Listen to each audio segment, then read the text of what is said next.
ایک سوال اور تھا کہ رسول اللہ صلی اللہ علیہ وسلم کے بارے میں معاشرے میں یہ مشہور ہے کہ وہ ہر قبر میں تشریف لاتے ہیں، اور قبر کے اندر جب سوال پوچھا جاتا ہے تو رسول اللہ صلی اللہ علیہ وسلم کے حوالے سے، ان کی آمد اور موجودگی کے حوالے سے ہی پوچھا جاتا ہے کہ آپ کی اس شخص کے بارے میں کیا رائے ہے۔ یہ بات بڑی سمجھنے کی ضرورت ہے، یہ مسئلہ عقیدے کا بھی ہے۔ انبیاء اور پیغمبروں کی اللہ رب العزت نے یہ ڈیوٹی نہیں لگائی ہوئی کہ وہ لوگوں کی قبروں میں جا کے اپنا چہرہ دکھائے اور پھر لوگ ان کے چہرے کے مطابق فیصلہ کریں۔ اور بعض لوگوں نے، جن میں اہل سنت کے ایک پروفیسر طاہر القادری صاحب بھی شامل ہیں، انہوں نے تو باقاعدہ ان حدیثوں کی تشریحات کے اندر لکھا اور ابلاغ کرتے ہیں کہ بالفرض رسول اللہ صلی اللہ علیہ وسلم نہیں آتے تو کم از کم ان کی تصویر دکھائی جائے گی۔ یہ ان کا استدلال ہے۔ کس حدیث سے؟ کہ فرشتے آ کے پوچھتے ہیں قبر کے اندر کہ آپ کی اس شخص کے بارے میں کیا رائے ہے؟ کہتے ہیں اس حدیث سے یہ پتہ لگتا ہے کہ یا تصویر دکھائی جائے گی یا رسول اللہ قبر میں آئیں گے معاذ اللہ۔ حالانکہ یہ بڑی عام فہم بات ہے، کسی حدیث میں تصویر یا ان کی آمد کا ذکر نہیں ہے۔ عام فہم بات ہے کہ آپ کی، جو آپ میں پیغمبر مبعوث ہوئے تھے، ان کے بارے میں کیا رائے ہے؟ آپ رسول اللہ صلی اللہ علیہ وسلم کے بارے میں کیا رائے رکھتے ہیں؟ آپ اس ہستی کے بارے میں، جو بندہ جب فوت ہوا ہے اس کو اس کے حساب سے، جو 1000 سال قبل، جو 1400 سال قبل، جو 100 سال قبل آپ میں ایک شخص کتاب اللہ لے کے آیا تھا، اس کے بارے میں آپ کی کیا رائے ہے؟ اور جب بندہ یہ کہے گا کہ وہ اللہ کے رسول ہے اور محمد صلی اللہ علیہ وسلم ہے، تو یہ بھی حدیث میں ملتا ہے کہ فرشتے یہ بھی پوچھیں گے آپ کو کیسے پتا چلا؟ وہ کہیں گے کہ ہمارے پاس ایک کتاب آئی تھی جو رسول اللہ صلی اللہ علیہ وسلم نے ہمیں دی تھی۔ تو یہ بات کہنا معاذ اللہ کہ رسول خدا کی یہ ڈیوٹی لگی ہوئی ہے کہ جو مسلمان فوت ہوتا ہے اس کی قبر میں تشریف لاتے ہیں، یہ بدعی نظریہ ہے جس کا اسلام کے ساتھ کوئی بھی تعلق نہیں ہے۔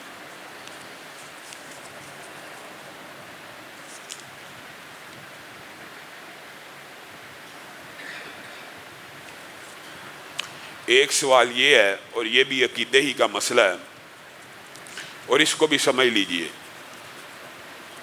اگر یہ جو سوال بھی سمجھ آ جائے تو بہت سے مسائل کا حل ہوتا ہے۔ یہ جو فرشتے ہوتے ہیں، مقرب ملائکہ اور جنات اور اولیاء اللہ اور انبیاء، ان کے بارے میں ہم یہ سمجھتے ہیں اور سنتے آئے ہیں کہ یہ غیب کا علم جانتے ہیں۔ میرے بھائیو، یہ فلسفہ، یہ سارے کا سارا نظریہ اس قدر باطل ہے کہ یہ انبیاء کی قربانیوں کے اوپر پانی پھیر دینے والی بات ہے۔ مثلا حضرت ابراہیم کو آگ میں پھینکا جا رہا ہے، یہ ان کے لیے آزمائش ہے، صبر ہے، ان کی اولو العزمی ہے، وہ آگ سے نہیں ڈر رہے۔ اگر ان کو علم ہے آگ نے ٹھنڈے ہو جانا ہے، آگ نے نقصان ہی نہیں پہنچانا، تو بتائیے ایمانداری سے یہ کوئی قربانی ہے؟ پھر اس سے بھی بڑی بات، حضرت ابراہیم اپنے بیٹے کی گردن کے اوپر چھری چلا رہے ہیں، معاذ اللہ آرٹیفیشل چلا رہے ہیں۔ ان کو پتہ چھری تو چلنی نہیں ہے، ان کو پتہ گردن تو کٹنی نہیں ہے۔ وَفَدَيْنَاهُ بِذِبْحٍ عَظِيمٍ، اللہ کہہ رہا ہے اتنی عظیم قربانی ہے کہ اس نے اپنے بیٹے کی گردن کے اوپر چھری کو چلا دیا، پتہ ہے کٹنی نہیں، کون سی قربانی ہے؟ بڑی عام فہم بات ہے۔ سارے انبیاء اس طرح کے حالات کا شکار رہے ہیں، سارے انبیاء۔ ایوب کی بیماری، ایوب کو پتہ فلاں وقت میں دور ہو جانی ہے، کیا آزمائش ہے۔ یونس کو پتہ لگ رہا ہے کہ میں نے 40 دن بعد نکل آنا، مچھلی نے مجھے ہضم نہیں کر سکنا، کیا آزمائش ہے۔ سلیمان علیہ السلام کے واقعات کے اندر جو دوسرا سوال کا حصہ ہے کہ جنات کو بھی خبر نہ ہوئی کہ سلیمان فوت ہو گئے، یہاں تک کہ دیمک نے عصا کو کھا لیا، حضرت سلیمان گر گئے، تب جنوں کو پتہ لگا کہ اگر ہمیں غیب کا علم ہوتا تو ہم اتنی لمبی دیر، اتنی لمبی 6 ماہ 1 سال، مفسرین نے لکھا ہے یہ تعمیرات میں لگے نہ رہتا، 6 ماہ تک ان کو بھی پتہ نہ چلا، تو غیب کا علم کیسے؟ اور سلیمان کو بھی اگر غیب کا علم ہوتا تو ما لی لا اری الہدہد والا جو واقعہ آپ نے سارا سنا ہوا ہے، ہدہد کہاں ہے؟ اگر پتہ ہے تو پوچھ کہہ رہے ہیں، اگر نبی کو پتہ ہے، اگر وہ نہ آیا یا کوئی خبر لے کے نہ آیا، میں اس کو ذبح کر دوں گا۔ اگر علم ہی ہے کہ کہاں گیا ہے۔ اور پھر رسول اللہ صلی اللہ علیہ وسلم کی بھی قربانیوں کے اوپر پانی پھیر دینے والی بات ہے۔ اور رسول اللہ صلی اللہ علیہ وسلم ایک مرتبہ جبریل امین کا انتظار کر رہے تھے، یہ صحیح حدیث سے، پہلے ساری باتیں قرآن سے تھی، اور حدیث میں آتا ہے ایک مرتبہ جبریل امین کا انتظار کر رہے ہیں، جبریل امین نہ آئے، باہر نکلے بے چین ہو کے باہر کھڑے ہیں، تو رسول اللہ صلی اللہ علیہ وسلم نے کہا آپ ہمارے گھر میں کیوں نہیں آئے؟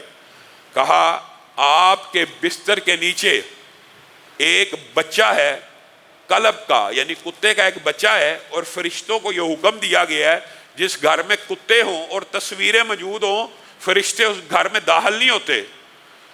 اب بتائیے رسول اللہ صلی اللہ علیہ وسلم بے چین بھی ہیں، پریشان بھی ہیں کہ جبریل آ نہیں رہے، اور اپنی ہی چارپائی کے نیچے ایک جانور کا بچہ بیٹھا ہے، کتنے انچ کا فاصلہ ہے، کتنے فٹ کا فاصلہ ہے، نبی ہیں، پیغمبر ہیں، رسولوں کے بھی سردار ہیں، سید ولد آدم ہیں، انہیں اپنی چارپائی کے نیچے کا اگر علم نہیں ہے۔ اور اسی طرح یہ حدیث تو پورے اہل سنت میں متفق ہے کہ رسول اللہ صلی اللہ علیہ وسلم نماز پڑھا رہے تھے، نماز پڑھاتے پڑھاتے اچانک جوتی کو اتار لیا، تو سارے صحابہ نے بھی جوتی کو اتار لیا، تو رسول اللہ صلی اللہ علیہ وسلم نے سلام پھیر کے کہا آپ لوگوں نے جوتی کو کیوں اتارا؟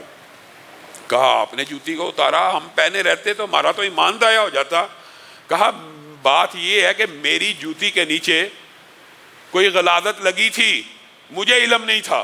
بتائیے رسول اللہ صلی اللہ علیہ وسلم کہہ رہے ہیں مجھے علم نہیں تھا، مجھے کس نے خبر دی ہے؟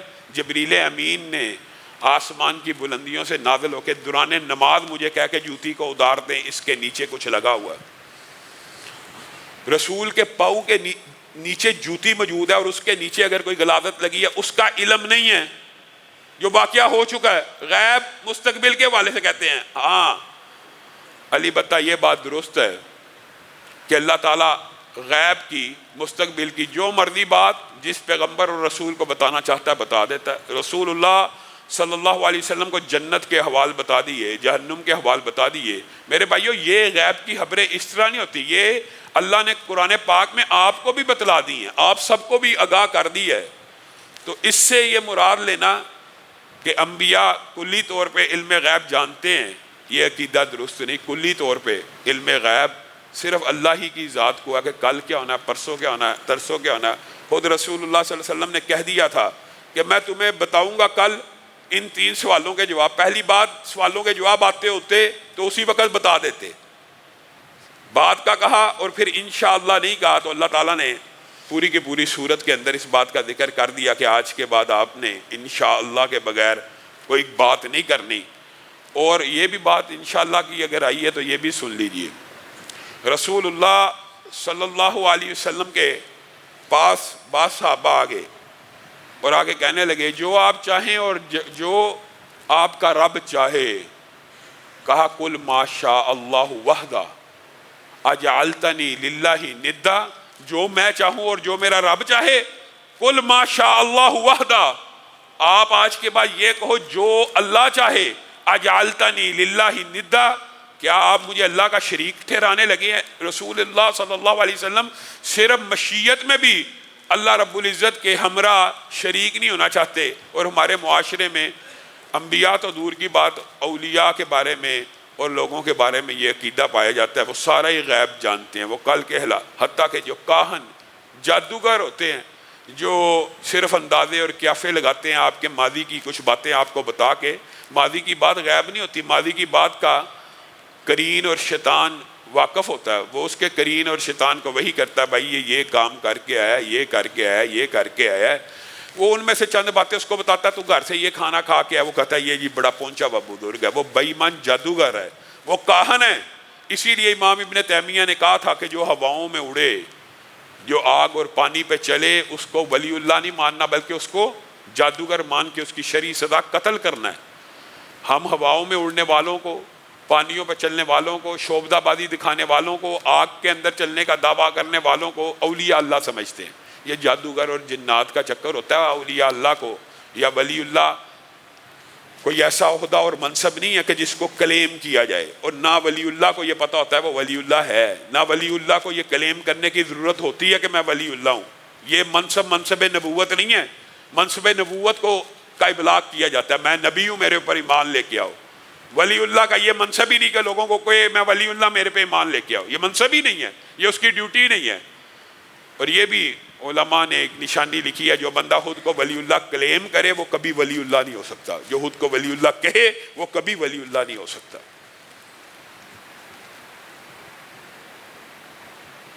کیا ہم اپنے محرم غیر محرم رشتہ داروں کے لیے بھی دعا کر سکتے ہیں؟ انسان اپنے محرم غیر محرم دور کے قریب کے دوستوں احباب والدین سب کے لیے مغفرت کی دعا کر سکتا ہے، اس میں کسی بھی قسم کی کوئی حرج کی بات نہیں ہے، اس میں غیر محرم محرم کی تخصیص بھی نہیں ہے۔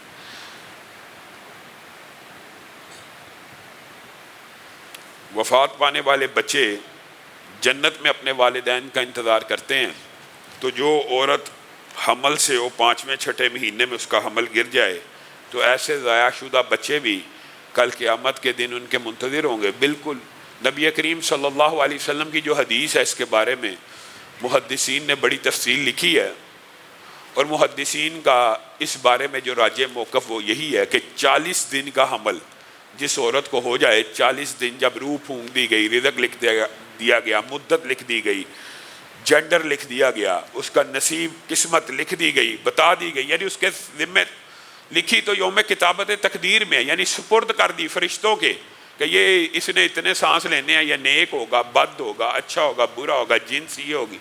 تو 40 دن کے بعد جس عورت کا بھی حمل گرے انشاءاللہ وہ ان بچوں کو کل قیامت کے دن اپنا منتظر بھی پائے گی، اور اس کے لیے اجر و ثواب بھی ہے، جو حدیث کے اندر اجر و ثواب ہیں کہ جس عورت کے 2 بچے فوت ہوں تو اللہ تعالیٰ اس کو اس کے بدلے میں جنت میں داخل کرے گا۔ وہ عورتیں ساری کی ساری اجر و ثواب میں شامل ہیں۔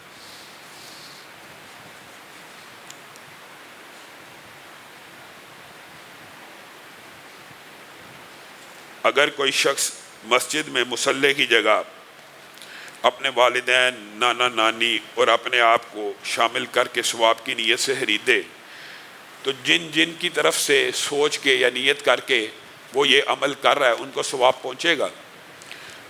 میرے بھائیو، مالی صدقہ جو ہے، مالی صدقے کی جتنی بھی اقسام ہیں، الا یہ کہ ان کی ممانعت کی کوئی حدیث ہو، اور جسمانی عبادات جن کی اجازت ہو، یہ ساری کی ساری آپ اپنے دوستوں، اپنے رشتہ داروں، اپنے قریبیوں، اپنے غیر رشتہ داروں کی طرف سے بھی کر سکتے ہیں۔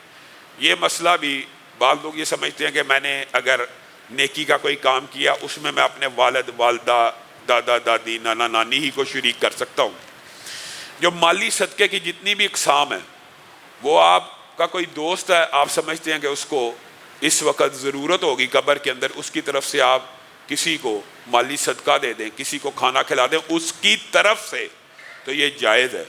ہمارا بنیادی طور پہ جو اختلاف ہے بالعموم جو سمجھا نہیں جاتا وہ یہ ہے، ہمیں اعتراض کسی کی طرف سے مالی صدقہ دینے کا نہیں ہے، بلکہ یہ مستحب ہے۔ رسول اللہ صلی اللہ علیہ وسلم نے ترغیب دی، اپنی ماں کی طرف سے کنواں لگا، اپنے ماں کی طرف سے حج کر، اپنے فلاں کی، یہ ساری حدیثیں موجود ہیں، حج تک کی اجازت ہے۔ ہمیں اعتراض یہ ہے کہ جب صدقہ دینے کی باری آتی ہے تو ان کی طرف سے بجائے ان کے نام پہ دیا جاتا ہے۔ یہ طرف سے اور نام پہ دینے میں زمین آسمان کا فرق ہوتا ہے۔ یہ جو ہمارے دودھ بیچنے والے بھائی گجر ہوتے ہیں، ہم ان کو کہتے ہیں 11ویں کا جو دودھ ہے آپ کس نام پہ دیتے ہیں؟ کہتے ہیں پیر عبد القادر جیلانی کے نام پہ یہ دودھ ہے، ان کے نام پر۔ یہ کس کو پیش کیا جا رہا ہے؟ ان کو نذرانہ، ان کے نام پہ نیاز ہو رہی ہے، معاذ اللہ۔ اگر ان کی طرف سے بھی ہو تو مسئلہ اتنا گمبھیر اور سنجیدہ نوعیت کا نہیں ہے۔ کسی بھی نیک آدمی کی طرف سے بھی صدقہ کیا جا سکتا ہے، کسی بھی رشتہ دار کی طرف سے صدقہ کیا جا سکتا ہے، کسی بھی فوت شدہ کی طرف سے صدقہ کیا جا سکتا ہے۔ اسی طرح جو بہن نے سوال پوچھا ہے کہ اگر نانا نانی کو اس مسئلے میں شامل کریں گے، کر سکتے ہیں، سب کو اجر و ثواب مل جائے گا۔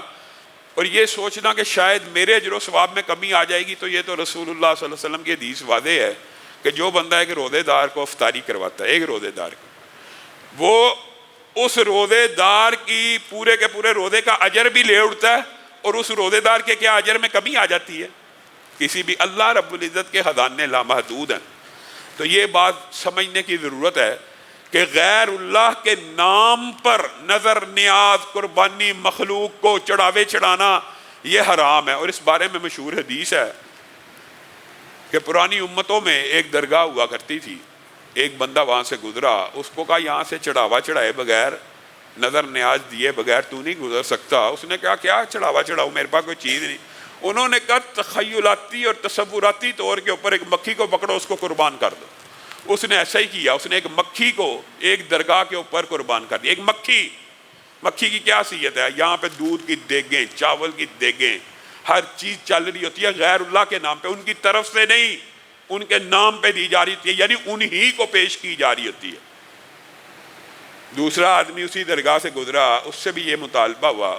اس نے کہا مکھی بھی تو اللہ کی مخلوق ہے، اس کے بھی اڑنے والے پر ہیں، اس کا بھی کوئی دل ہوگا، وہ بھی اللہ کی مخلوق ہے، اور میں اللہ کی مخلوق کو کسی مخلوق کے آستانے پہ قربان نہیں کر سکتا۔ مخلوق قربان ہوگی خالق کے آستانے پہ۔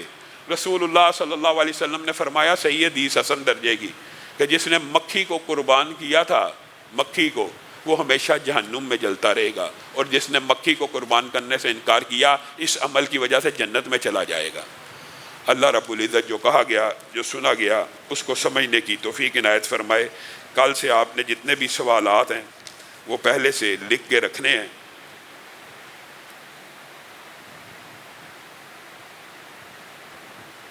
نواقض وضو کے حوالے سے ایک سوال ہے، انشاءاللہ ابھی ڈاکٹر ارشاد الحسن ابرار صاحب 5 بجے آپ کی کلاس وغیرہ لیں گے اور طہارت کے مسائل وغیرہ بھی آپ کو بتائیں گے۔ لیکن نواقض وضو جو ہے، وضو کن باتوں سے ٹوٹتا ہے، عام فہم بات سمجھنے کے لیے وہ یہ ہے کہ شرم گاہ سے متعلق یہ مسئلہ ہے۔ شرم گاہوں سے اگر کوئی چیز نکلے گی تو وضو ٹوٹے گا، یا شرم گاہ کو ہاتھ بغیر حاجب لگے گا تو وضو ٹوٹے گا۔ بغیر حاجب ہاتھ لگنے کے بارے میں بھی علماء کا اختلاف اگرچہ موجود ہے۔ ان باتوں کے علاوہ وضو کسی بات سے نہیں ٹوٹتا۔ بعض لوگ یہ سمجھتے ہیں جی وضو یہ کام کیا تو ٹوٹ گیا، کھانا کھایا ٹوٹ گیا، ابلی ہوئی چیز کھائی ہے تو ٹوٹ گیا۔ وضو ان باتوں سے نہیں ٹوٹتا۔ البتہ وضو کی حفاظت کرنی چاہیے کہ انسان وضو میں تو ہے، جیسے روزے کے اندر تو ہے، حلال چیز نہیں کھا رہا لیکن لوگوں کے حق کھائی جا رہا ہے، لوگوں کے حق ماری جا رہا ہے۔ اسی طرح وضو تو کر رہا ہے کہ میں پاک صاف ہوں لیکن جھوٹ نہیں چھوڑ رہا۔ لیکن کیا جھوٹ نہ چھوڑنے، جھوٹ بولنے سے وضو ٹوٹ جاتا ہے؟ وضو نہیں ٹوٹتا، لیکن اس کو بولنا نہیں چاہیے۔ تو نواقض وضو میں یہ باتیں شامل نہیں کہ الٹی آ جائے تو وضو ٹوٹ جائے، تو جھوٹ بول لیا جائے تو وضو ٹوٹ جائے، یا کسی غیر محرم کے اوپر نظر پڑ گئی تو وضو ٹوٹ گیا۔ وضو نہیں ٹوٹتا، البتہ اس کو اپنے وضو کی حفاظت کرنی چاہیے۔ سبحان ربک رب العزت عما یصفون۔ ہاں، نواقض وضو میں چند استثناء موجود ہیں۔ ایک ان میں سے راکب بھائی نے ابھی نشاندہی کی ہے کہ شرمگاہ کے علاوہ بھی چند باتوں سے وضو ٹوٹتا ہے، جو اصل میں بنیادی طور پہ ایک کلیہ حدیث میں بیان ہوتا ہے، اور اس کے بعد اس کے استثناء ہوتے ہیں۔